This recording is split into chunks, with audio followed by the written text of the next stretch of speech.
begin shortly after today's press conference. Without further ado, Kelly, will you please tip us off and help us welcome back Coach White? Great, thanks. Appreciate it. Welcome, everybody. Really happy to be here today, sitting next to our next head coach of the franchise, Stephanie White. And this is a big day in the history of the franchise. She's been a part of a lot of big days of the franchise. I've sat on this stage many times with Stephanie, first when she was a player. My first player transaction that I ever did was to bring her to Indiana when we were an expansion team a long time ago. And the player that I traded for her was Sandy Brondello, who's the head coach of the championship team this year. So we have a long history in this league, and certainly, thrilled to have Stephanie back with us. And then, of course, she returned as an assistant coach with Lynn Dunn and on our staff, and went on to win a championship, and then hired her as a head coach. So there's a lot to talk about with her history with us, but I want to talk first just about why she's here and why she's a perfect choice for us. A couple of things, first of all, she's basketball royalty in the state of Indiana. Let's just start there. But, for me, it was really about bringing a proven leader, somebody who has great experience in tough moments, great experience in playoff moments, in high-pressure situations. I watched her as a player. I watched her as a coach. She knows how to take those moments and never get too high, never get too low.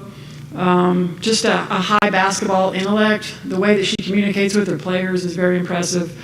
I feel fortunate, really, that we're sitting here and that we have this chance to, at this pivotal time, to really go back to work and finish some unfinished business that we had from 2015 when we left that one hanging. But super happy to be here, and I want to say welcome to her family. Her mother and two sisters are here. Say welcome to our players. We have Leah Boston and Caitlin Clark and Lexi Hull here.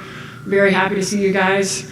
And then I want to pass it over to Amber Cox. You guys haven't formally met her, our new COO, GM, and happy to have her on our leadership team.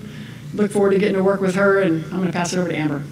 Thank you, Kelly. Thanks, everybody, for being here. I just want to start by thanking our ownership, Herb Simon and the Simon family, and Mel Raines for their incredible commitment and investment in Indiana Fever basketball. To a person, I'm on, I think, day 6 is what we're calling this on the job. But to a person, everyone that I've met in this organization is so passionate about the Indiana Fever and the direction we are headed, and that certainly always starts at the very top. So I'm truly grateful to be a part of this organization. I also want to thank Kelly, who really led the charge to bring Stephanie back to the Fever. Kelly and I have known one another for, I don't want to date us, but something like 20 years. And she is hands down one of the very best executives in our business, men's or women's basketball. So we are so fortunate that she has come back to the Fever, back to the WNBA, and it is a dream come true for me to come to work alongside Kelly every day. I also want to shout out the Hall of Famer, Lynn Dunn.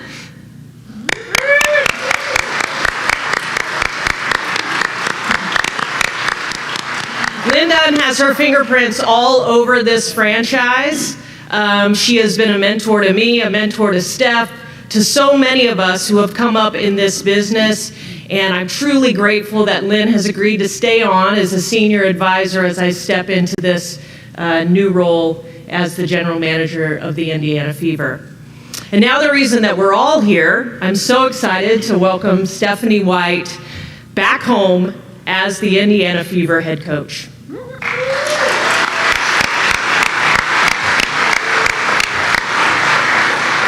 Thanks, Amber. Thanks, Kelly. It's going to be really hard for me to not get emotional here today, but I think for all of these people, all these familiar faces in the building here today, this is coming home for me.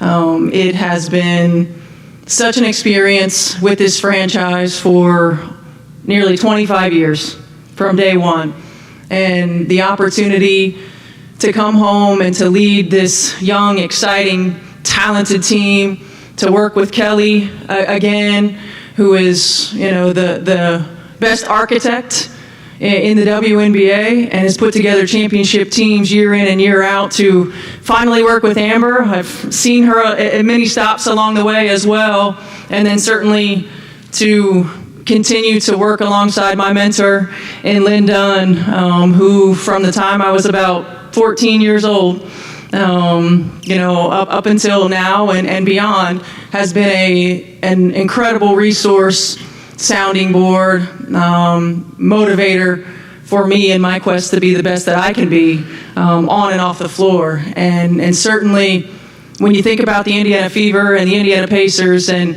what I have always loved from day one of this franchise is that they are spoken equally. The Indiana Pacers and the Indiana Fever, and Herb Simon and the Simon family, and the opportunity that has been presented to a number of players and staff who have come through this franchise to be on an elite level every single year. And so I want to thank them. I want to thank Mel Raines, who first got here in 2015, when I was here for the first time as a head coach. I'm not sure where Mel is, right there as well, for welcoming me back, and for the job that she has continued to do as well. I mean, you all know, you've been here. This is just a really, really special place. It's a special franchise. It's been a part of my DNA from day one, and will always continue to be a part of my DNA. And multiple times, Scott would ask me every time I came home, Pat would ask me every time I come back, what's it feel like, when you come back in this building? And every time I said, it feels like home. It feels like home, and that's because it is. And I am so incredibly honored, so humbled, so thankful, grateful, and excited to lead this franchise and taking it to another level. You've got incredibly talented players right here in Caitlin and Aaliyah and Lexi, a team that was incredibly fun to watch, very tough to game plan against. So I'm glad I'm going to get to work with you guys, work with you ladies, instead of having to think about how to stop you. The future is so bright, and our ultimate goal is to hang another banner in the field house. And our ultimate goal is to come back in here after we win that championship and celebrate again like we did in 2012. So I just want to thank everybody for coming. Really excited, really looking forward to this, and can't wait to get started. All right, thank you, everybody.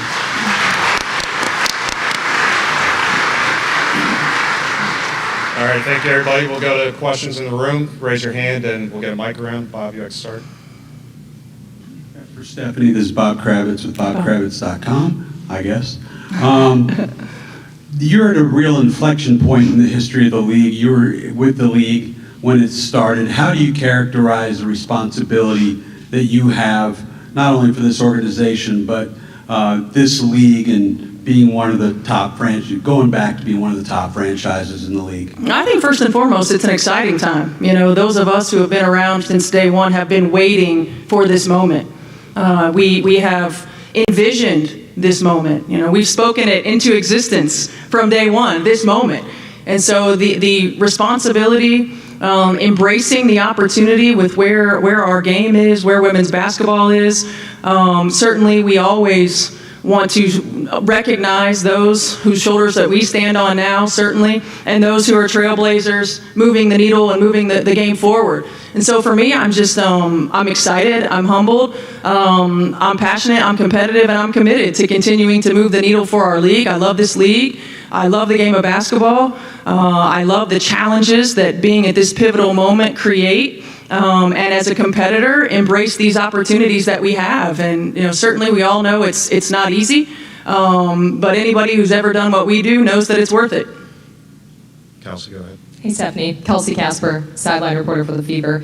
Could you just take us back to the moment that you learned that you were going to be the new head Fever coach? I know when people accept a job, a lot of transition comes, but you went and actually called an NBA game that night. I mean, have you been able to take a breath, and what has this been like for you this last week? It's been really incredible. I think, one of the things about this position and this job is that there's just so much familiarity, right, with Kelly and with Lynn and with this franchise, with the Simon ownership group, with the Indiana Fever, that it feels like the stars perfectly aligned.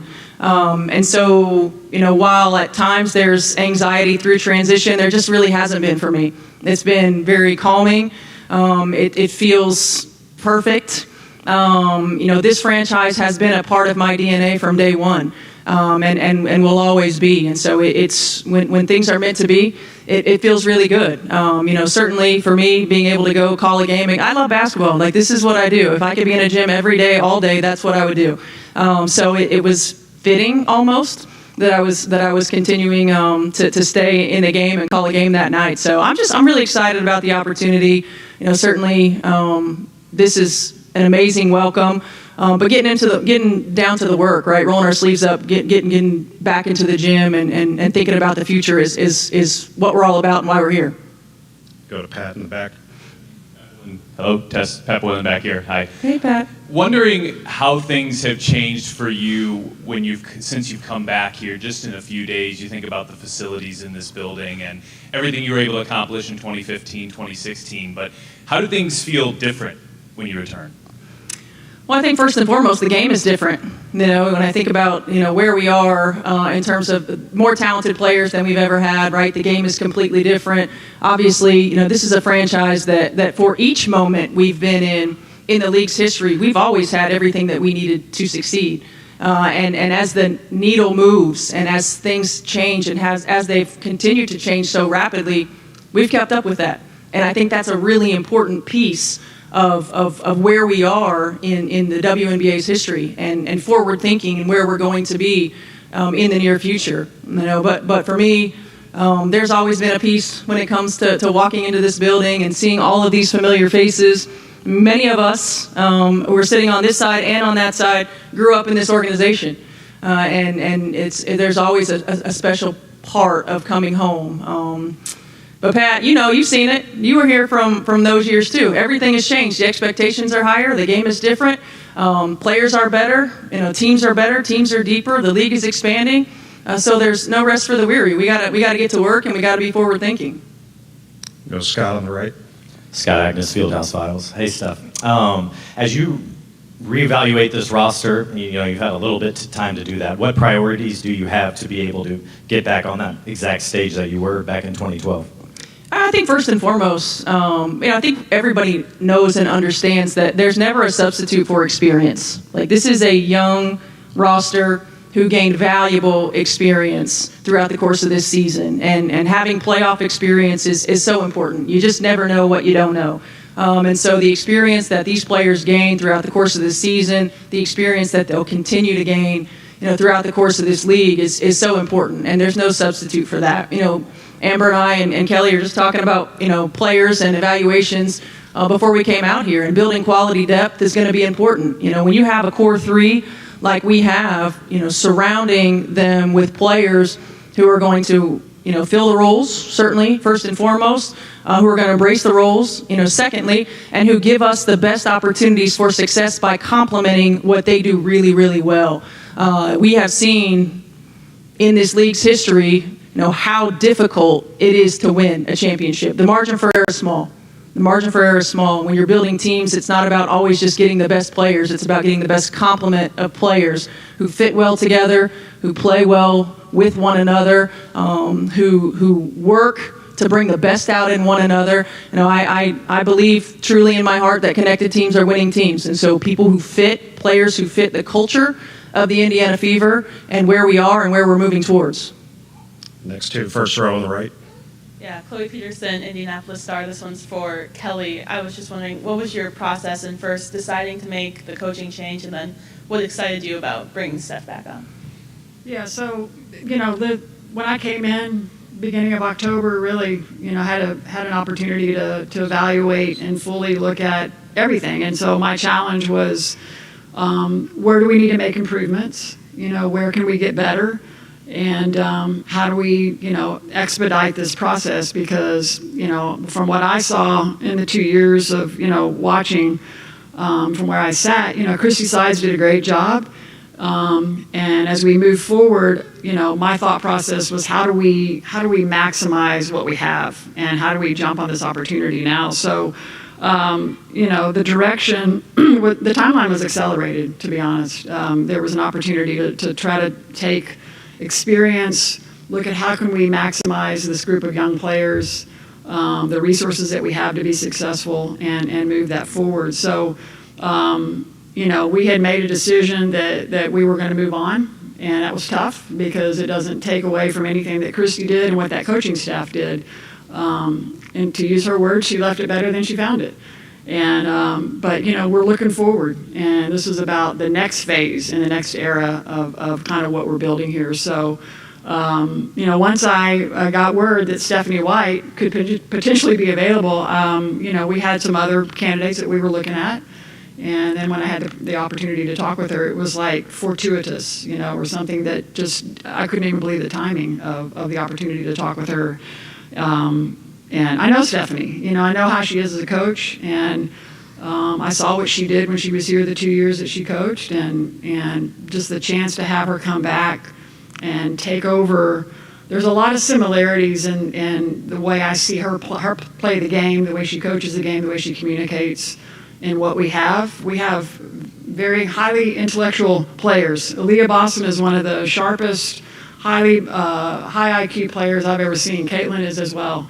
Lexi, we've just got a really, really high IQ group of players, and I look forward to how Stephanie can communicate with them and work with them and put them in a position to be successful. Stay in front row, Chris. Chris Woodlick, CBS Sports. Stephanie, welcome home. Thank you. We know this professional opportunity is great with the players that you have. It's a franchise on the rise.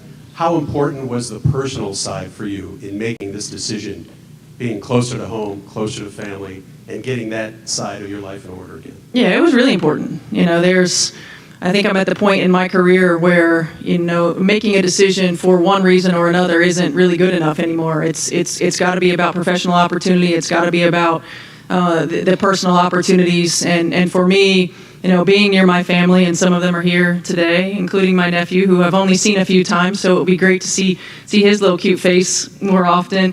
And for my children to be able to be around my family even more, it's important. And for those of us who have children, you don't get these years back, right? You don't get this time back. And my family sacrificed a lot of time with my children, and for them to now be able to have them around more often, for me to be closer to home, it was really important. And it's there's always a time in your life where you feel like everything needs to be grounded, everything needs to be centered, so that you can be where your feet are, no question about it. I think that's why we all do what we do and sacrifice in some way, shape, or form to be the best that we can be. But when it can all align and when it can all come together, there's no greater feeling. So that was certainly an important part of it. Go, Tony, in the second row. Tony, you stood the next, Stephanie, for you. You mentioned coaching against this team and the challenges of game plan. Now that you are in charge, what do you envision doing differently or more effectively with this group than in past?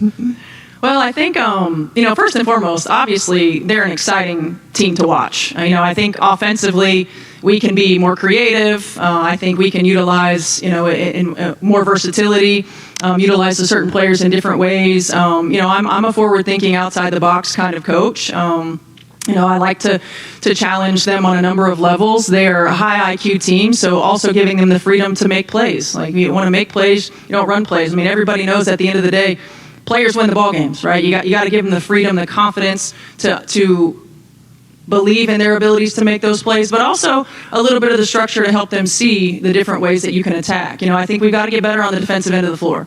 Certainly, we don't have to make leaps and bounds and go from wherever we are to the top, right? But we've got to continue to get better. We've got to make sure on the days that shots aren't falling that we're able to position ourselves to win ball games. And I was never a player who played defense. Dunn can attest to that. But it is a big part of how I coach. And so, yeah, see, I see you agreeing right there. You like that. But it is a big part of how I coach, and it's an important piece of us positioning ourselves to win ball games. And so, we'll attack that as well, and we'll continue to get better on that end of the floor. But more than anything, we want to continue to be exactly what they are: a fun, fast-paced, up-tempo style of play. They're sharing the basketball, making teammates better, building quality depth. I always said this as a coach the last 2 years, but with this team as well, it's a long season. And next season, 44 games. We want to get a quality rotation. We want to put the best players who play well together on the floor in a consistent rotation. And we got to play the long game. Certainly you want to win every game, and you want to compete every game, but playing the long game, positioning yourselves for the playoffs, positioning yourselves to win playoff series is important. Going back to Patty. Kelly, as the architect of the championship era of the Fever previously, how would you compare where this group is right now as you're building to get back to that level? That's a good question.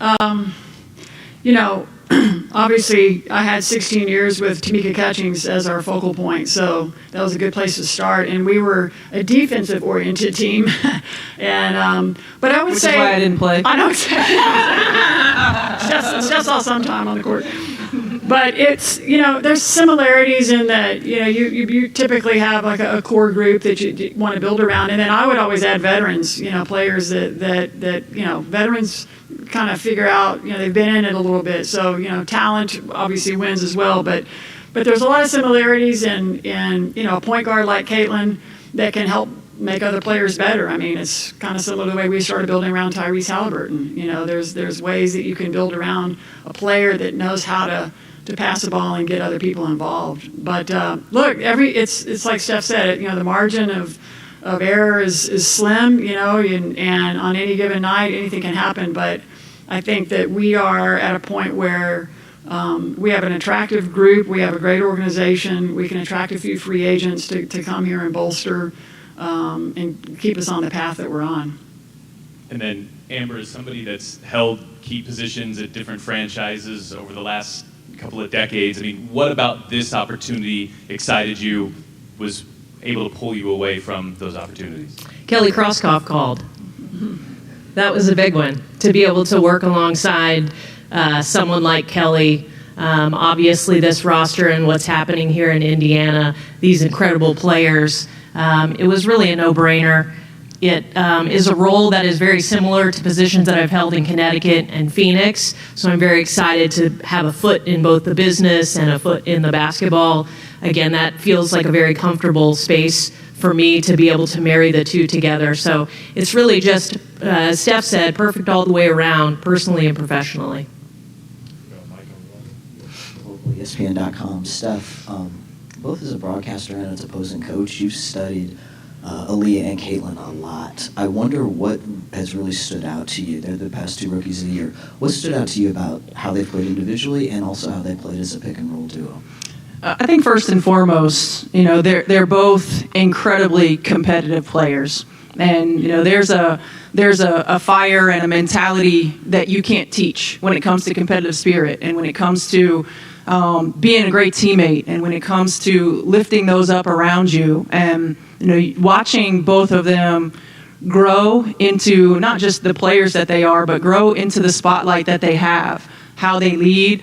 How they make their teammates better, how they lift one another up, how they've handled, all of the things that have come their way, and all of those things that come your way are certainly earned when you're put in this position, right? It's like, people say it all the time, like, oh man, you'd hate to be. No, you don't. Like, as an athlete, this is what you want, right? You want to be the one that is the hunted. You want to be the one that has the opportunity to impact. And not just impacting, little girls and boys, but impacting the game, impacting your team, impacting our culture.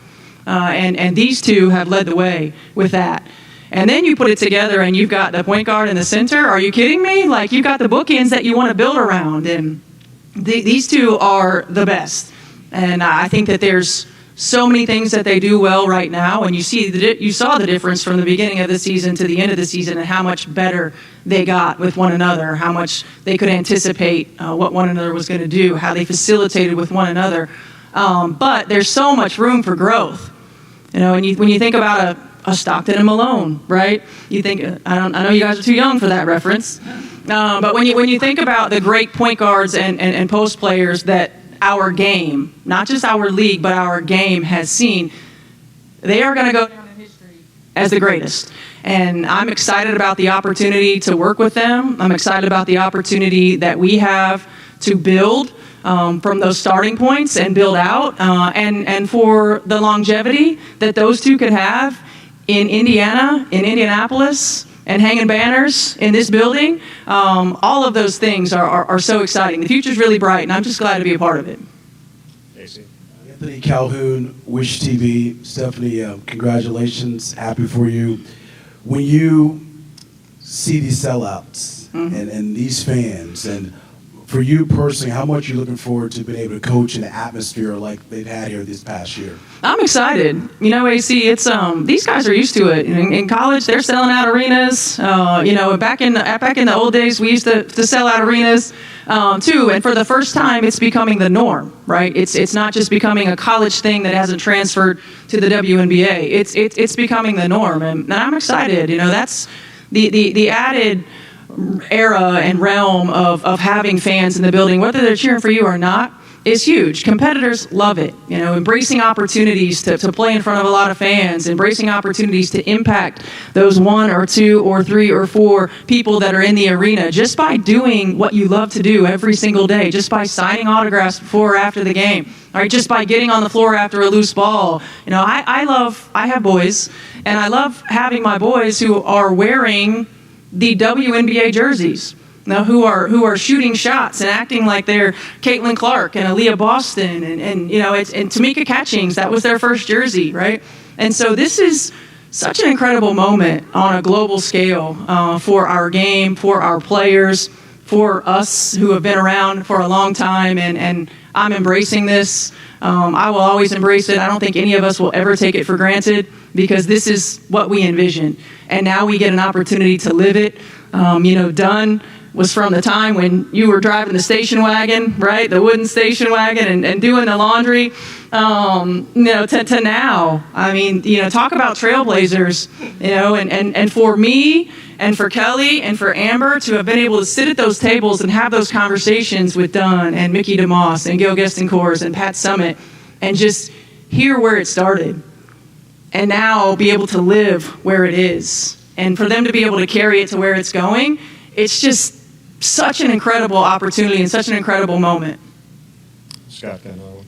Kelly, we talk about Steph now being in a comfort zone. How about the same for you? This is one less thing for you to worry about. You know exactly how she operates, what she is like. And then also, what does maybe the next 2-3 months look like for you in reshaping maybe what this roster looks like? So, yeah, I mean, we're competitive, so it's great to be here, but I can't wait to get to work because I'm already thinking about what we need to be on the phone with teams right now, because, you know, our next opportunity is the expansion draft and how that looks and what's around that, and we can potentially get involved in that somehow and get a player. You know, that's what I love doing. That's what I did all those years, was, you know, finding ways to add another player to our roster that's going to impact us and help us get better. So those are the things, you know, the roster, obviously, you know, finalizing Steph's staff and rounding that out, but primarily, you know, from a player perspective, you know, it's roster building time. So we'll be looking at that starting in December with the expansion draft, and then of course free agency following in January. Anybody else? Anything in the room? All right. Kelly, Stephanie, Amber, congratulations. Coach White, welcome back to Indiana. Media, if you'd like to come up, please. We'll get pictures in the front.